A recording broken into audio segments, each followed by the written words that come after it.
chronique littérature avec vous, Stanislas Ouankouamoa. Bien évidemment, ce matin, on va parler d'un livre de développement personnel, un livre qui nous appelle à découvrir notre mission, ce pourquoi nous sommes sur la terre. C'est d'ailleurs le titre. L'auteur est ici en plateau, Gildas Semenvo Tonoukouen. Bonjour, bonne arrivée. Bonjour, monsieur le journaliste. Merci d'être là. Vous êtes coach en développement personnel, auteur de l'ouvrage « Pourquoi êtes-vous sur la terre ?» Déjà, expliquez-nous le titre. Merci, c'est un plaisir pour moi d'être là ce matin. Pourquoi êtes-vous sur la terre?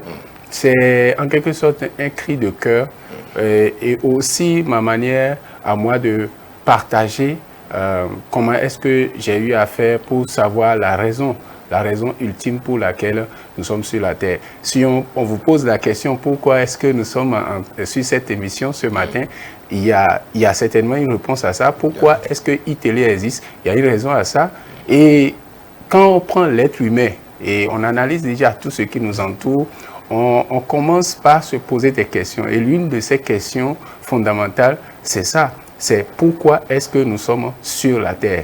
Et j'ai posé cette question et j'ai donné ce titre-là au livre pour réveiller l'attention, qui fait que lorsque vous allez au cœur du livre, vous allez véritablement changer de manière de penser, de manière de voir la vie, de manière de parler, de manière d'agir et de manière d'atteindre vos objectifs. En tant que coach, avez-vous observé que des personnes sont sur la terre sans savoir ce pourquoi elles y sont fondamentalement? Le livre est certainement venu régler un problème. D'où est parti votre constat? C'est bien cela, vous avez bien vu. Déjà, je faisais partie de ce lot-là et je précise que c'est pas une fin en soi. Même quand vous découvrez votre mission, c'est comme de l'or que vous découvrez que vous devez continuer à travailler. J'ai effectivement constaté que la plupart des gens s'embarquent dans des aventures, s'impliquent dans des choses qui véritablement n'ont rien à voir avec leur talent, leur don, avec la raison fondamentale pour laquelle ils sont sur la terre. Et la finalité, c'est quoi? C'est qu'ils sont confrontés à de la frustration, ils sont confrontés aux échecs qu'ils ne devaient normalement pas avoir. Et on va dire qu'ils vivent dans une certaine inutilité pour eux-mêmes, pour leur famille, pour le reste du monde. Pourquoi sommes-nous sur la terre? Pourquoi êtes-vous sur la terre? C'est dans le titre de cet ouvrage de plusieurs pages. On reviendra sur les attitudes des pages tout à l'heure. Mais j'ai envie de savoir, pour des personnes, vous l'évoquiez tout à l'heure, qui ont manqué leur mission sur la terre, comment peuvent-elles revenir sur le droit chemin? Comment déjà découvrir sa réelle mission sur la terre, et si on l'a raté déjà, comment revenir sur le droit chemin et continuer son parcours? Je vais continuer et je vais commencer plutôt par répondre à la question comment découvrir sa mission sur la terre. Dans le livre, j'ai proposé toute une méthodologie, des questions, des exercices, mais ici, je vais juste partager comment est-ce que moi, je suis arrivé à le faire. La question fondamentale que je me rappelle de ce jour où j'étais avec des coachs parce que à un moment donné, je n'en pouvais plus. J'ai lancé des entreprises qui ont commencé par marcher, j'étudiais et puis je sentais toujours ce vide en moi, comme il y a quelque chose d'important qui me manque. C'est comme si j'étais en train de passer à côté de ma vie. C'est pour cela que j'ai fait recours à un cabinet. Donc il y avait ce jour-là 2 coachs qui m'encadraient, qui me posaient des questions. Et l'une des questions qui m'ont choqué et qui m'ont réveillé de mon sommeil, en quelque sorte, c'était que, Monsieur Gildas, vous avez de grands projets et il y a des tas de choses que vous voulez vous acheter, vous voulez réaliser, mais qu'est-ce que vous vous trouvez en train de faire après tout cela? Vous avez tout. Imaginez que vous avez tout. Vous avez réalisé tout cela. Qu'est-ce que vous vous voyez en train de faire encore? Et c'est là que le déclic est parti. Je me suis dit, mais tiens, je n'y avais pas pensé. Effectivement, qu'est-ce que je serais en train de faire si j'ai déjà réalisé tout cela? Et c'est là que je leur ai répondu que je me retrouve en train de faire ce que je suis en train de faire là ce matin, en train de parler aux gens, en train d'écrire, en train de partager des expériences, des astuces, des choses utiles qui peuvent transformer la vie des gens. Et donc, déjà, cette question peut amener les gens à commencer par travailler sur eux et à aller au fond d'eux. C'est en réalité une conversation avec soi-même, un voyage avec soi-même pour aller savoir quelle est la substance même de notre présence sur la terre. La mission pour laquelle un homme ou une femme peut être envoyé sur la terre, est-ce qu'en les laissant, on peut éprouver une certaine passion? Il y a des personnes qui se retrouvent à ne pas être du tout satisfaites de ce qu'elles sont en train de faire, de leur domaine actuel par exemple, ou du travail dans lequel ils sont. Ces personnes-là se plaignent tout le temps. Est-ce qu'on peut dire qu'elles ne sont pas forcément dans leur mission, qu'elles ne l'ont pas découverte de façon précise? Oui, fondamentalement, c'est la raison de ces plaintes, de ces blâmes, c'est la raison fondamentale, c'est parce que ces personnes-là ne sont pas en train d'accomplir ce par quoi ils sont passionnés, ce pourquoi ils sont sur la terre. Et vous avez dit quelque chose tout à l'heure. Est-ce qu'il n'y a pas une sorte de passion qui naît ou qu'on découvre lorsqu'on découvre sa mission sur la terre? C'est bien ça. Tout se passe comme si il y a quelqu'un qui vous a envoyé sur cette terre, je vais dire Dieu. Et Dieu l'abstrait? Je dis Dieu dans le sens du Dieu créateur qui a créé toutes choses, de l'être suprême qui nous a envoyés sur cette terre. Et si je prends l'exemple du téléphone, par exemple, quand vous achetez un téléphone, un smartphone, c'est pour une raison précise. Et donc, si vous êtes en train d'utiliser le téléphone pour cet objectif-là, il y a un certain, on va dire, si le téléphone avait des sentiments, il va développer ce sentiment-là ou ce sentiment-là d'accomplissement. C'est la même chose pour l'homme.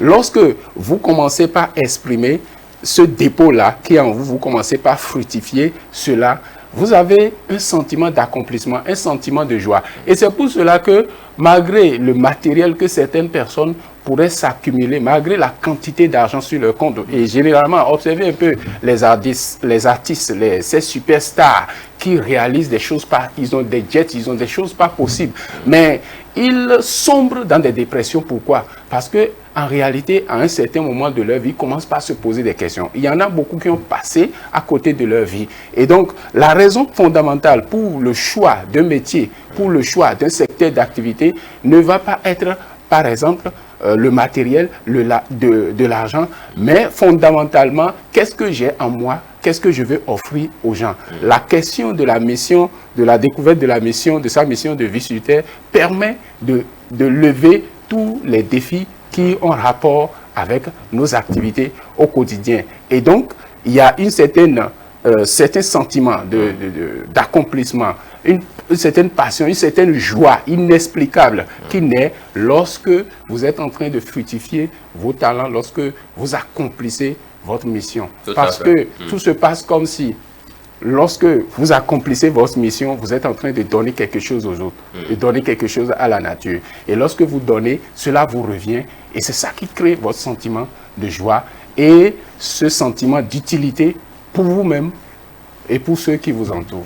J'écumais tout à l'heure l'intérieur de votre ouvrage que j'ai d'ailleurs sous mes yeux par ici. À la page 103, je rappelle déjà que vous avez emprunté beaucoup de citations, beaucoup de citations de plusieurs auteurs bien connus, des inconnus également, des citations qui motivent, qui inspirent. Et à la page 103, vous dites déjà, au niveau du chapitre 21, avancer et gagner. Avancer et gagner. Vous dites, le succès ne viendra pas te chercher, il faut te lever et le trouver d'un auteur inconnu. Qu'est-ce que vous voulez fondamentalement dire par là? Déjà, le fait de, je l'ai martelé tantôt, que le fait de découvrir votre mission sur la terre n'est pas une fin en soi. Il faut commencer par véritablement se mettre en action. Ce que vous avez découvert, vous devez travailler. Et donc, on parle de mission, on parle de passion, mais il faut se faire de l'argent. Donc, vous devez vous lever effectivement. Vous devez vous lever, vous devez vous poser. Maintenant que vous avez découvert la mission, vous avez découvert vos talents, il faut que vous allez à la recherche des modèles. Comment est-ce qu'on fait comment est-ce qu'on fait pour gagner dans ce truc? Comment est-ce qu'on fait pour atteindre les objectifs dans ce secteur-là, par exemple? Et ce qui vous permet de mettre un plan en place et de suivre ce plan-là. Et qui parle de plan, parle d'action quotidienne. Donc, il faut toujours se lever. Même quand vous avez échoué, même quand vous avez essuyé des échecs temporaires, vous devez toujours penser à aller de l'avant. Parce qu'il n'y a que de cette manière que vous allez vous mettre à jour, comme certains le disent, et essayer de devenir plus performant par rapport à ces talents-là, chaque jour. C'est ça, comme le dirait Nelson Mandela, je n'échoue jamais, soit je gagne, soit j'apprends. C'est ce qu'il a dit. C'est bien ça. D'accord, vous avez aussi emprunté une citation dans la Bible, hein. Vous dites, la Bible nous enseigne que nous n'avons pas à lutter contre l'homme, car nous n'avons pas à lutter contre la chair et le sang, mais contre les dominations, les autorités, les princes de ce monde des ténèbres, contre les esprits méchants dans les lieux célestes. Et vous dites par la suite, en effet, votre problème c'est vous-même, quand vous ne pensez pas, ne parlez pas ou n'agissez pas comme il faut. Satan et les démons œuvrent à travers les hommes, mais la possibilité est donnée à chaque homme d'avoir le contrôle de la situation par la grâce divine. Qu'est-ce qu'on pourrait comprendre? Est-ce à dire que tout ce qui nous arrive a une source invisible ou spirituelle? Tout ce qui nous arrive, déjà, fondamentalement, il faut souligner la question de la responsabilité personnelle ici. Ça veut dire que quand vous avez un résultat, quelle que soit l'origine, quelle que soit la cause, il faut savoir que vous êtes responsable de ce résultat-là. Et la responsabilité alors pousse à se poser des questions pour dire qu'est-ce que, là où je suis par rapport à mes défis, qu'est-ce que personnellement je peux faire. Même s'il s'agit, peut-être on va mesurer le nombre d'actions à 1000 actions, quelle est la plus petite action que moi-même je peux poser? Est-ce qu'il faut aller rencontrer un pasteur? Est-ce qu'il faut aller rencontrer quelqu'un pour prendre des conseils? Est-ce qu'il faut s'acheter un livre? Est-ce qu'il faut aller dans des entreprises pour déposer des dossiers, prendre des informations, aller sur Internet, faire des recherches? Il y a certainement quelque chose que vous-même, vous pouvez faire. Au lieu de croiser les mains et rester dans votre chambre et dire que rien ne va pour vous. Alors, la question, la source de nos problèmes, les choses sont d'abord spirituelles avant d'être physiques. Tout ce que nous voyons dans le visible a pris naissance déjà dans l'invisible. La preuve, c'est que quand nous voulons poser une action, peut-être insulter quelqu'un, donner un coup de poing, ce sont des réactions, des chaînes de réactions physiologiques qui fait que j'ai déjà pensé à la chose, je me suis énervé, je me suis laissé envahi par la colère. Et puis après, il y a des chaînes, des tas de choses, des tas de réactions qui se sont produites pour que j'en vienne à la force à porter la main sur mon prochain. Donc, c'est pour cela qu'il est fondamental d'abord d'aller au fond de soi et de chaque fois converser avec soi-même pour voir quelle est notre part de responsabilité d'abord, avant de commencer par expliquer le problème à tout le monde, avant de commencer par blâmer et avant de commencer par se plaindre. D'accord, c'est vrai qu'il y a plusieurs parties, plusieurs citations, j'en parlais tout à l'heure. On va prendre une seule avant de sortir peut-être de ces échanges de Mark Twain, écrivain, humoriste américain, qui dit ceci, vous l'avez d'ailleurs emprunté à la page 109 de votre ouvrage. Les 2 jours les plus importants de votre vie sont le jour de votre naissance et le jour où vous découvrez pourquoi vous êtes né. Donnez-nous une petite explication. Les 2 jours les plus importants dans la vie de tout individu, c'est le jour de la naissance et ensuite c'est le jour où vous découvrez la raison pour laquelle vous êtes sur la terre. Pourquoi d'abord le jour de naissance? Le jour de naissance. Je pensais qu'on allait dire le jour où on quittait ce monde. Alors, il ne faut pas aller chercher loin. Il faut voir la réaction de nos parents, de nos géniteurs, le jour de notre naissance. Ça court de gauche à droite. Bon, que vous aimez ou pas ce qui est sur le point de se produire, on constate quand même qu'il y a des réactions étranges qu'on ne comprend pas. Parce qu'il y a un être humain qui vient. Donc c'est un jour important. Un jour où vous faites le grand pas du néant pour le physique. Bien sûr, il y a des appareils, la nouvelle technologie s'est développée aujourd'hui pour qu'on puisse voir un enfant dans le ventre. Mais on ne voit véritablement cet enfant que lorsque il apparaît, on l'accouche véritablement. Et quand vous êtes là, il faut voir la réaction. Ensuite, à part le fait de quitter l'hôpital, les gens sont contents, les gens vous accueillent. Même un inconnu qui voit un bébé, il est toujours fasciné par ses têtes tout mignon, beau et très innocent. Ouais. Vous voyez? Comme qui dirait, lorsque l'enfant paraît, le cercle de famille applaudit à grands cris. C'est bien ça, c'est bien cela. C'est bien cela. C'est bien cela. D'accord. Parlons rapidement du deuxième aspect, le jour où on découvre pourquoi nous sommes le jour où vous, là. Le deuxième, je vais dire plutôt, ce second jour où vous êtes, vous découvrez la raison fondamentale pour laquelle vous êtes sur la Terre. C'est Mark Twain le dit, et je suis entièrement d'accord avec cela, parce que une chose est de venir, mais une chose est de marquer votre existence sur la Terre. Et généralement, on attend le jour du départ de la Terre pour commencer par faire des discours.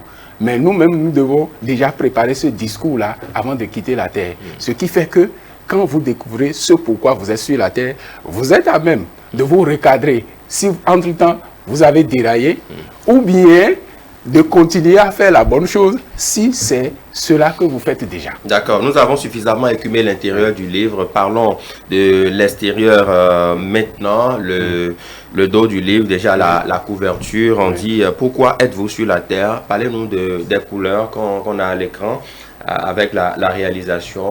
La couleur bleue qu'on a à l'écran, regardez, expliquez-nous avec le fond, les images. Pourquoi cet assemblage déjà? Cet assemblage de lumière pour dire tout simplement que la vie est un tout indivisible. Et qu'on ne peut pas passer son temps, par exemple, à réussir dans un domaine et à échouer dans les autres aspects de sa vie et dire qu'on a réussi. Donc il y a l'aspect financier, entreprise, l'aspect bien-être social, bien-être et santé. Il y a l'aspect relation avec les autres. Fondamentalement, la vie est un tout indivisible et il faut travailler sur soi de façon intégrale. Dans le fond, c'est un homme, c'est ça? C'est un homme, oui, c'est tout un chacun de nous. Tout un chacun de nous.